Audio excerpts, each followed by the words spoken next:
सुप्रभात. सकाळी आम्ही 8 वाजता आता निघालो आहे हॉटेलमधून आणि आज आम्ही बाईक रेंट आउट केली आहे. स्कूटी रेंट आउट केली आहे आणि इथून आम्ही आता नागेश्वर आणि अजून 4-5 ठिकाणी तिकडे जाण्याचा म्हणजे पूर्ण कंप्लीट करायचा प्रयत्न करू ते आता. आणि आत्ताच आम्ही ब्रेकफास्ट केला. आम्ही जलेबी फाफडा आणि ढोकळा खाल्ला आणि खूप सुंदर होता. एक लोकल छोटंसं दुकान होतं आणि तो तिकडे फ्रेश फाफडा वगैरे बनवून सर्व करत होता. सो आता पोट भरलेलं आहे. आता पुढच्या प्रवासाला लावूया.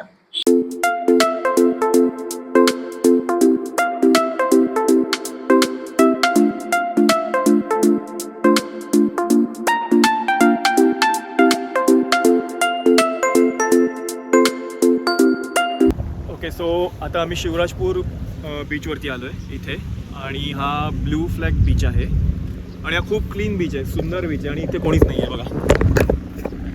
हा बीचवरती कोणीच नाही आहे, पूर्ण रिकामा बीच आणि एवढा सुंदर आणि साफ बीच आहे, क्लीन बीच आहे. म्हणजे एवढा क्लीन बीच आणि एवढा रिकामा बीच तरी मी पाहिला नाही कुठे. कोणीच नाही, खूप कमी माणसं. कदाचित सकाळ आहे म्हणून अजूनपर्यंत कोणी आलं नाही आहे एवढ्या लवकर, पण चांगलं वाटतंय. हवा पण थंड आहे, अजूनपर्यंत असं काही ऊन आलं नाही आहे. हा बीच द्वारकापासून 10 किलोमीटरवरती आहे.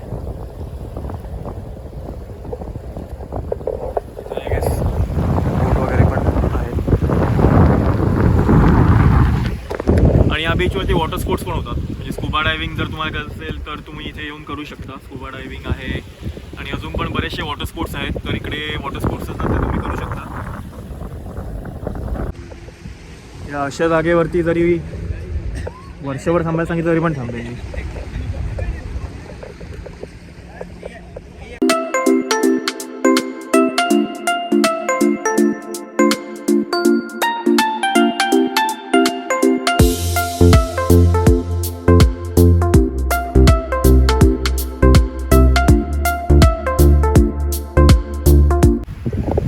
ओके, आता इथून निघण्याची वेळ झाली आहे.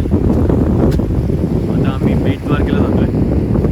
त्याच्या अगोदर एक रुक्मिणी टेम्पल आहे, तिथे आम्हाला जायचं होतं, पण ते काय माहिती नाही, काही रिझनमुळे बंद आहे. ते काहीतरी काम चालू आहे, त्याच्यामुळे 2 दिवस ते बंद आहे आणि तिथे जायला नाही मिळालं म्हणून. सो आता इथून आम्ही बेट द्वारकाला जातो आहे. आम्ही जी स्कूटी हायर केली आहे त्याचे 500 रुपीज आम्हाला चार्जेस लागलेत पर डेचे आणि इकडे हाच रेट चालतो 500 रुपये घेतो. आम्ही 2-3 ठिकाणी याचं इन्क्वायरी पण केली. सो इकडे रेट तोच आहे 500 रुपयाचा आणि याच्या व्यतिरिक्त तुम्ही प्रायव्हेट टॅक्सी करू शकता, जे तुम्हाला 2 ते 2,500च्या मध्ये येऊन जाते. आणि याच्या व्यतिरिक्त अजून एक ऑप्शन आहे की तुम्ही बस पण आहे इथे बस सर्व्हिस आहेत, जे 150 रुपीज पर पर्सन म्हणून चार्ज करतात ते लोक आणि त्यात तुम्हाला ते 4 लोकेशन फिरवतात. तर एक बेट द्वारका फिरवतात, एक या बीचवरती घेऊन येतात, अजून नागेश्वरला घेऊन जातात आणि आणखीन एक जागा आहे, काहीतरी अजून एक जागा आहे तिकडे पण ते घेऊन जातात आणि 4थी जागा गोपी तलाव आहे, गोपी तलावला पण घेऊन जातात. पण आम्ही स्कूटी घेतली कारण का थोडाफार आपल्या टाईमनुसार आपल्याला निघायला मिळतं आणि आपल्याला थोडं घाई होत नाही. नाही तर बसमध्ये मोस्टली काय करतात की चला लवकर चला, हे करा ते करा, इथे पण जायचं आहे तिथे पण जायचं आहे आणि मग थोडं गडबड होते. त्याच्यामुळे म्हटलं स्कूटी करूया आहे आणि त्यानेच फिरूया. बस ही हाफ डे साठी आहे, स्कूटी तुम्ही रात्री 9 वाजेपर्यंत घेऊ शकता. अच्छा, ओके, बस हाफ डेसाठी आहे आणि स्कूटी आपण हां बरोबर, स्कूटीचं तेच आहे, स्कूटी पूर्ण दिवसभर आपल्याकडे असणार आहे आणि बस फक्त म्हणजे हाफ डेमध्ये ते 4च कवर करणार आणि स्कूटीमध्ये आपण अजून बऱ्याच ठिकाणी पण जाऊ शकतो. सो तो पण एक पॉईंट आहे. तुला कसं वाटतं हा बीच? खूपच छान बीच आहे.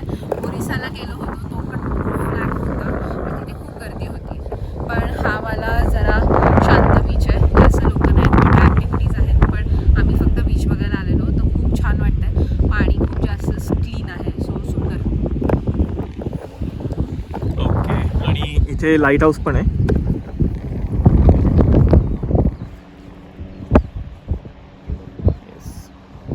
इथं फायनल बीच बघून घ्या.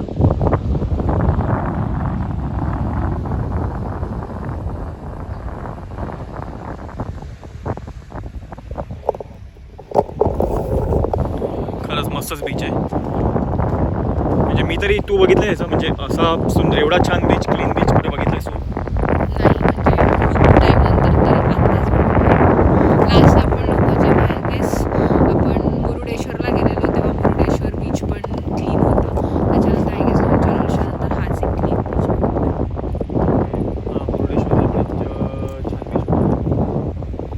तारकर्लीचे वगैरे पण आपले बीच आहेत वेळाचा बीच पण वेळाचा पण चांगला स्वच्छ आहे. आहे. येस. ओके हां सो मी एक करेक्शन करतो की आहेत बरेच चांगले बीच आहेत आपल्या इथे. त्यातला हा एक अजून एक सुंदर बीच आणि आता रिसेंटली आम्ही बघितल्यापैकी हा एक सुंदर आणि कमी गर्दी असलेला बीच होता. सो आता आपण जाऊया पुढच्या डेस्टिनेशनकडे आपल्या आणि जे आहे आता आपण बेट द्वारकेला जाणार आहोत. ओके बेट द्वारका.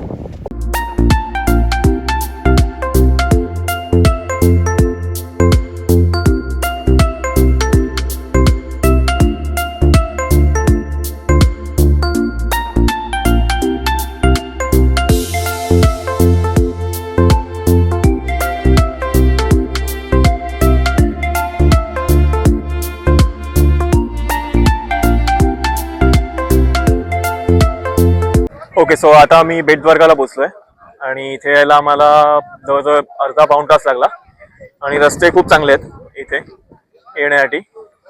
एक ब्रिज पण लागतो, तो सुदर्शन सेतू लागतो, म्हणजे समुद्रावरून यायला ह्या साईडला एक बेट आहे ते आणि तिथे यायला लागतं. सो त्याच्यासाठी एक सुदर्शन सेतू बांधलाय आणि खूप छान आहे, रस्ते वगैरे अप्रतिम.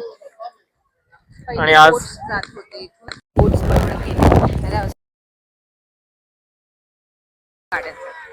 ओके सो पहिले बोट जात होते आणि आता हे ब्रिज, हा बघा हा ब्रिज आहे. तुम्हाला तिकडे तो ब्रिज आहे माहित नाही. इथे दर्शन वगैरे घेऊ आणि मग इथून पुढे जाऊ.